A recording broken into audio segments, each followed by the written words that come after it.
From a strategic perspective, I just want to kind of zero in on who our audience is across the board. Now, depending on each of our markets, there's a slight difference in some of these things, but primarily our engineering audience, the buy-in audience, they're about 52 years old on average. They've got about 24 years experience in their profession. They are about 90% male, about 49% have a bachelor or undergraduate degree. And then from a purchaser spec authority, slight variations depending on the marketplace, but the purchase spec authority is around $5 million annually. So these are engineers that are buyers and specifiers of your products. The reason we're all gathered here today on a beautiful spring day in Chicago is we're trying to figure out how to market to those engineers more efficiently. All of these tactics you see up on the screen, I'm sure if I asked for a set of hands or a show of hands, you'd all say, I've at least tried my hand in all of these things, or I'm currently doing them. The challenges with engineers is what works, what doesn't work, where do you prioritize your time and effort.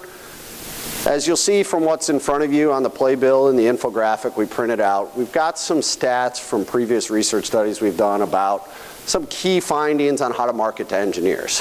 Today we're going to go into two different research studies we've recently conducted.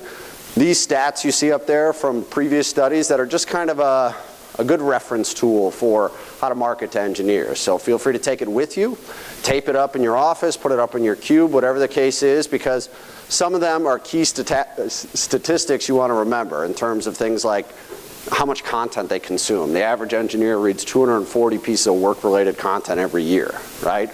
They want technical articles in their emails, right? They understand that a website design and layout gets them to the information faster.